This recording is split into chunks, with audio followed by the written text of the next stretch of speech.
નમસ્કાર વિદ્યાર્થી મિત્રો, આપણે ગુજરાતી વ્યાકરણમાં પહેલો ભાગ જોયો હતો. હવે પછી આપણે બીજો ભાગ જોઈએ. અને વ્યાકરણમાં આપણે વિશેષણ જે પ્રકાર છે એ વિશેષણમાં બીજો પ્રકાર આપણે જોવાનો છે અત્યારે. તો એમાં સૌ ધ્યાન આપશો. તો બીજા પ્રકારનું નામ છે સંખ્યાવાચક વિશેષણ. સંખ્યાવાચક વિશેષણ એટલે સંખ્યાને કોઈ દર્શાવતું હોય ત્યારે આપણે એના નામ ઉપરથી જ ખબર પડે કે સંખ્યાને દર્શાવે. તો જે વાક્ય આપેલું છે એ વાક્યમાં ક્યાંક ને ક્યાંક સંખ્યા બતાવતું હોય એવું વાક્ય હોય ત્યારે આપણને ખ્યાલ આવે કે ભાઈ સંખ્યાવાચક વિશેષણ છે.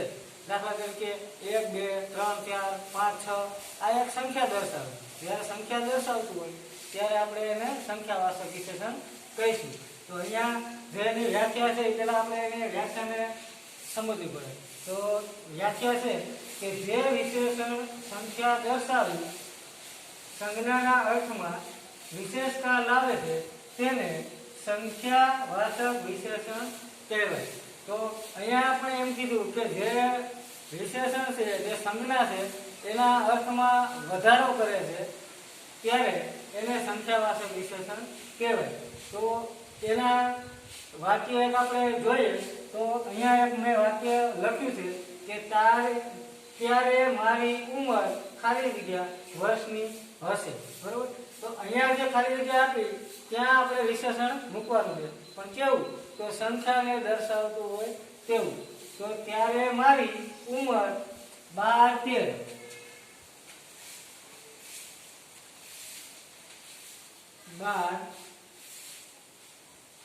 13 અહીંયા 12, 13 આ એક સંખ્યા છે.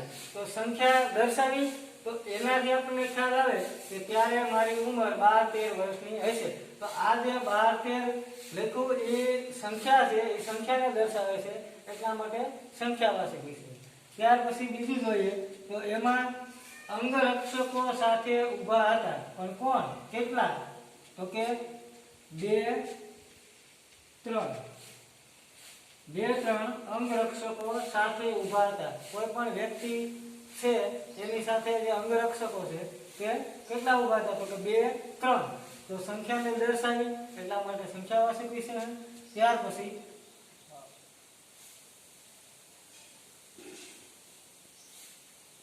બીજે ત્રીજે અહીંયા જે વાક્ય છે એમાં બીજે ત્રીજે એક સંખ્યાને